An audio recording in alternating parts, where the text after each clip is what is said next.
শুভেচ্ছা। আপনারা গত বেশ কয়েকদিন ধরে জাহাঙ্গীরনগর বিশ্ববিদ্যালয়ে জাকসু নির্বাচন নিয়ে সংবাদ সংগ্রহ করে চলেছেন। আমি অত্যন্ত সৌভাগ্যবান যে আপনারা বিভিন্ন সময়ে আমাকে ফোনে অথবা সামনাসামনি বিভিন্ন জিনিস জিজ্ঞেস করেছেন, বিভিন্ন তথ্য নেওয়ার চেষ্টা করেছেন। আমি আমার সাধ্যমতো আপনাদেরকে সেই সকল তথ্য দেওয়ার চেষ্টা করেছি। আপনারা জানেন যে নির্বাচন বর্তমানে গতকালকে অনুষ্ঠিত যে নির্বাচন, সেই নির্বাচনের ভোট গণনা চলছে। এই অবস্থায় বিভিন্ন কথা, বিভিন্ন তথ্য, বিভিন্ন গুজব চারিদিকে ছড়িয়ে আছে। এর প্রেক্ষিতেই বিশেষ করে গতকালকে বিকাল থেকে আপনাদের তরফ থেকে আমার কাছে অনেকভাবে অনেকে অনেক কিছু জিজ্ঞেস করার চেষ্টা করেছেন। সেই চেষ্টা আমি কিছুক্ষণ আগে পর্যন্ত দেখেছি, এই যে এখনো দেখছি সচল আছে। তাই আপনাদেরকে আমি কষ্ট দিয়েছি যে আসলে একজন একজন করে বলার চেয়ে আপনারা যে আমার আহ্বানে এখানে এসছেন, যে আপনাদের সাথে আপনাদের তথ্য, আপনাদের প্রশ্নগুলোর উত্তর যাতে আমি একবারে দিতে পারি, সে কারণেই আসলে এখানে আসা। আমি এই পর্যায়ে আপনাদেরকে হয়তো সুবিধার জন্য একটু বলি, এই সদ্য যে জুলাই আন্দোলন আমাদের হলো, যে জুলাই বিপ্লব হলো, এই জুলাই বিপ্লবে কোনো সময় আমি ক্রেডিট দাবি না করলেও এই বিশ্ববিদ্যালয়ে অন্তত যারা আছেন তারা সকলে জানেন আমার কি ভূমিকা ছিল। আমি তখনও রাষ্ট্রের সর্বোচ্চ ব্যক্তি থেকে শুরু করে বিভিন্ন গোয়েন্দা সংস্থার হুমকি ধামকির প্রতি মাথা নত করিনি। আমি সবসময়, যারা আমার ছাত্র আছেন এবং বিশ্ববিদ্যালয়ে পরিচিত তারা জানেন যে আমি সব সময় ন্যায়ের পথে থাকি। আমি হুট করে কোনো সিদ্ধান্ত নেই না, কোনো ধরনের দলীয় ব্যক্তি অথবা কোনো লোভে অথবা কোনো ব্যক্তিকে বিপদে ফেলানোর জন্য আমি কোনো সিদ্ধান্ত নেই না। আমি মোহাম্মদ মাফরুহ সাত্তার, ফার্মেসি বিভাগের শিক্ষক। আমার এই পরিচয়ই আমি মনে করি সবচেয়ে বড়। আজকে আপনারা জানেন যে নির্বাচন নিয়ে গতকালকে অনেক ধরনের প্রশ্ন উত্থাপিত হয়েছে। শুধু গতকালকে নাই, গতকালকের আগের থেকে আমরা আপনাদের মাধ্যমে এবং বিভিন্ন মাধ্যমে বিভিন্ন তথ্য পেয়েছি। সেই তথ্যগুলোকে আমি সবসময় মনে করেছি, এই পর্যন্ত আমি মনে করেছি যে একজন শিক্ষক হিসাবে, একজন নির্বাচন কমিশনার হিসাবে নির্বাচন কমিশনে আমার মতামতটা তুলে ধরে নির্বাচন কমিশনকে এই বিষয়ে সঠিক পদক্ষেপ নিতে সাহায্য করা। আমি আজকে বলতে বাধ্য হচ্ছি যে আমাকে বিভিন্নভাবে অনেকেই অনেক প্রশংসা করলেও ঠিক সঠিক সিদ্ধান্ত নেওয়ার জন্য যখন আমি কোনো মতামত দিয়েছি অথবা আমি কোনো জিনিস তুলে ধরেছি, তখন অনেক ক্ষেত্রেই দেখা গেছে তা বিভিন্নভাবেই বিভিন্ন কারণে পরিবর্তন করা হয়েছে। আমি একজন দায়িত্ববান হিসাবে হয়তো এর ডিটেলস কোনো কিছু বলবো না, কিন্তু আমি আজকে আপনাদেরকে, প্রিয় সাংবাদিকবৃন্দ, যেটা বলতে চাই যে আমাদের প্রত্যাশা ছিল কি ৩৩ বছর পরের একটি জাকসু নির্বাচন। শিক্ষার্থীরা কি চেয়েছেন, এখনো কি চাচ্ছেন? জাকসু নির্বাচন হয়েছে, তারা ফলাফল চাচ্ছেন, তারা ফলাফলটা প্রকাশ করতে চাচ্ছেন। কিন্তু অত্যন্ত দুঃখের সাথে জানাচ্ছি যে এই সমগ্র প্রক্রিয়া যেভাবে বিতর্কিত করা হয়েছে, যেভাবে এই প্রক্রিয়াগুলো সম্পাদন করা হয়েছে এবং সর্বশেষ এই ত্রুটিগুলোকে দূর করার জন্য যে সকল পদক্ষেপ নেওয়ার জন্য বলা হয়েছে, করা হয়েছে, তার কোনোটাই গ্রহণ করা হয়নি। আপনারা হয়তো জেনে থাকবেন যে আজকে বিকাল 4টায় প্রধান নির্বাচন কমিশনার সভা ডেকেছিলেন। সভাটি আসলে আমি তাকে অনুরোধ করেছি যে আমরা আলাপ করে নেওয়ার জন্য। আমরা দীর্ঘক্ষণ সভা করেছি। আমি আসলে এই অংশটুকু না বলেই পারছি না যে এক পর্যায়ে যখন আসরের নামাজের শেষ হয়ে যাচ্ছে, তখন আমি উঠে নামাজ পড়তে গিয়েছি। নামাজ পড়ে এসে দেখেছি ভোট গণনা শুরু হয়ে গেছে। আমি আপনাদেরকে জানাচ্ছি যে আমি নির্বাচন কমিশনকে বারবার অনুরোধ করেছি যে যেই অভিযোগগুলো উত্থাপিত হয়েছে এবং যে সকল সমস্যাগুলো আছে সেগুলোর দিকে দৃষ্টিপাত করে আপাতত গণনা স্থগিত রাখা হোক।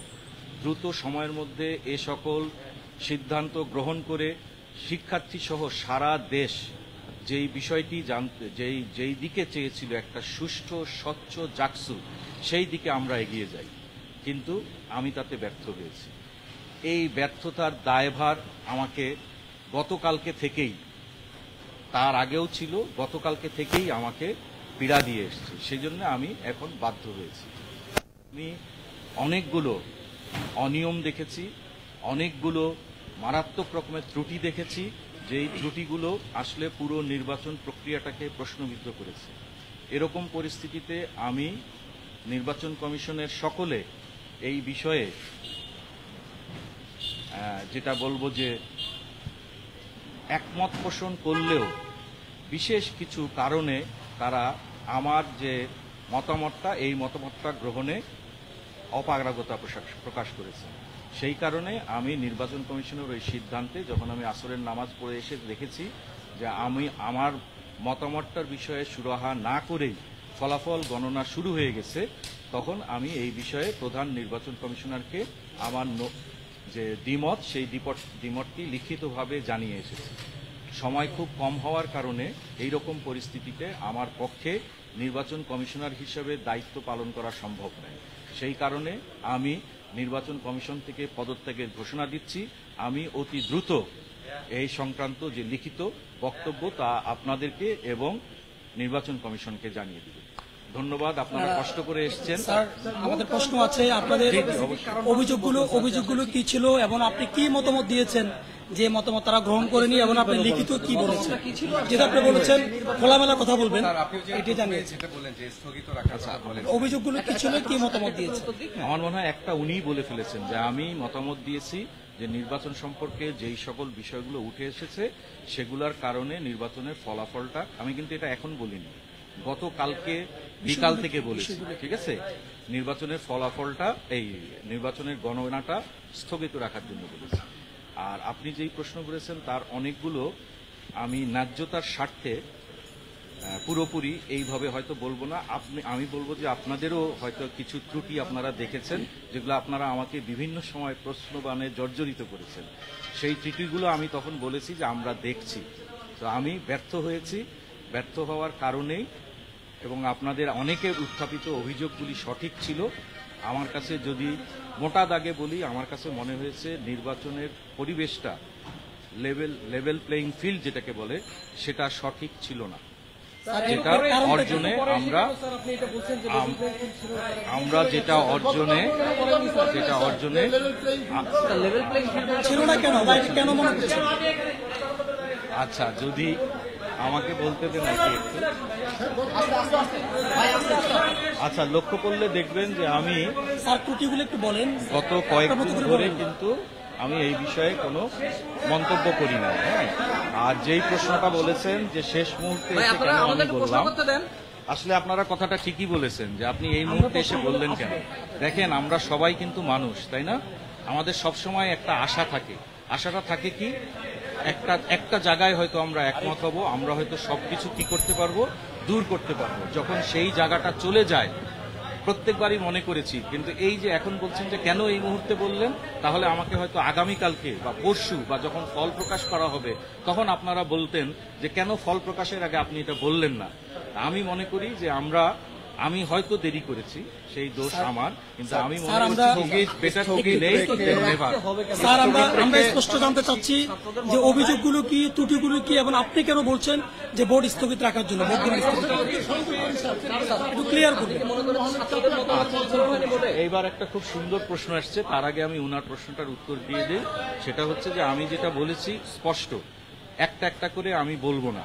আমি ভবিষ্যতে যখন সময় সুযোগ হবে তখন এই সবগুলো নিয়েই হয়তো আপনাদেরকে জানাবো। কিন্তু আমি এক লাইনে যেই আমার কথাটা, সেটা হচ্ছে সাধারণভাবে মানুষ একটা নির্বাচনের স্বচ্ছতা, গ্রহণযোগ্যতা এবং সব দিক থেকে ত্রুটিমুক্ত যেই জায়গাটায় দেখে, সেখানে উই ফেল। স্যার, আপনি স্থগিতের কথা বলছেন, বিকল্প কি ব্যবস্থা হতে পারে?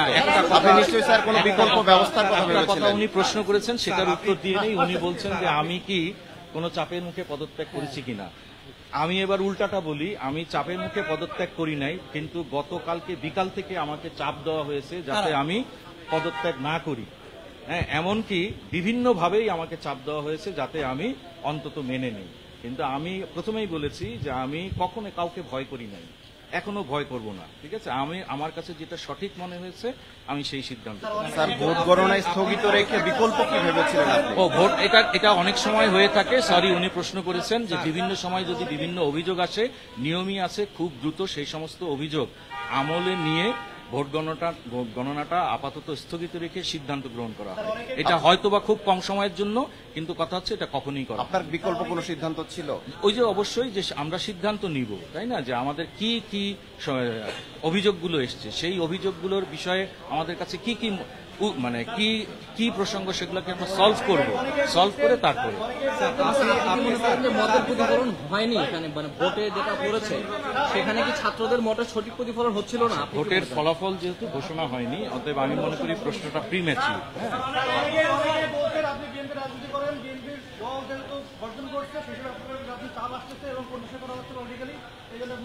আপনার প্রতি পলিটিক্যাল কোনো চাপ আছে আচ্ছা, কিনা? প্রথম কথা হচ্ছে যে আমি বিএনপি করি না।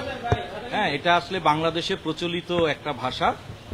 আমি অবশ্যই বাংলাদেশের একজন স্বাধীন নাগরিক হিসাবে এবং বিশ্ববিদ্যালয়ে যেই ধরনের আছে তাতে একটি আদর্শে বিশ্বাস করি, সেই আদর্শের সংগঠনের সাথে আমি যুক্ত আছি। কিন্তু আমি আপনাকে আবারও নিশ্চিত করি, আমি মাহফুজ সত্তার, আপনারা যারা চিনেন তারা দেখেছেন, কোনো সময় এমনকি আমার ছেলে হোক, আমার সন্তান হোক, আমার ভাই হোক, বোন হোক, বাবা হোক, কারো কথায় নতি স্বীকার করা, কারো কথায় কোনো কাজ করার মানুষ আমি নই।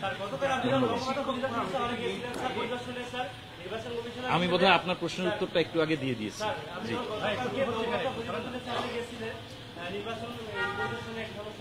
সেখানে দুইজন পুরুষ শিক্ষক এবং একজন নারী শিক্ষক অবৈধ অবস্থিতভাবে এবং বৈধভাবে সেখানে প্রবেশ করে এবং একজন ভোটারের পক্ষে গিয়ে তার ভোটারের যে গোপনীয়তা আছে সেগুলো ভঙ্গ করে। ওখানে অনেক সাংবাদিক প্রবেশ করে, যেটা আসলে ওই নির্বাচনে আসলে জায়গা। তো আপনি স্যার সেখানে নির্বাচন স্থগিত ছিল, আপনি নির্বাচন কমিশনার হিসেবে সেখানে আসলে কি ব্যবস্থা নিয়েছিলেন? আপনি ওই যে একটু আগে প্রশ্ন করছিল না যে আপনি কি কি অনিয়মের কথা বলছেন, তো আমার মনে হয় আপনি একটা কথা বলে দিয়েছেন, ঠিক আছে। সেখানে তাৎক্ষণিকভাবে নিয়ম মাফিক যেই সিদ্ধান্ত নেওয়ার কথা, আমরা সেই সিদ্ধান্তই সেখানে দিয়ে এসেছিলাম। এটা আপনারা এটা আপনারা সদস্য সচিব এবং যিনি প্রধান নির্বাচন কমিশনার আছেন তার থেকে জানতে পারেন। অংশ ছিলাম, জি।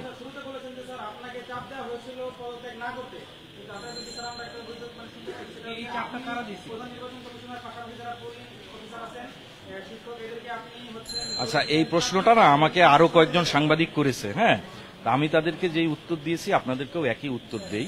আমি এটা খুব প্রায়ই বলে থাকি, কোনো একটা যে কোনোভাবে যদি কেউ বলতে পারেন, সেটা ফোনের মাধ্যমে, লেখার মাধ্যমে বা আমার বক্তব্যের মাধ্যমে কোথাও, যে আমি কোনো যাদের যেই অভিযোগটা আপনি করলেন সেখানে আমি বিন্দু মাত্র কাউকে বলেছি, আমি কাউকে প্রভাবিত করার চেষ্টা করি নাই, কাউকে আমার সাথে আনানোর চেষ্টা করি নাই, আমি কোনোভাবেই এই ধরনের সাথে যুক্ত ছিলাম না। আমি বারবার শুধু আমার মতামতটা বলেছি এবং আমি সকলের মতামত সবসময় শ্রদ্ধার সাথে নিয়ে থাকি। অতএব এই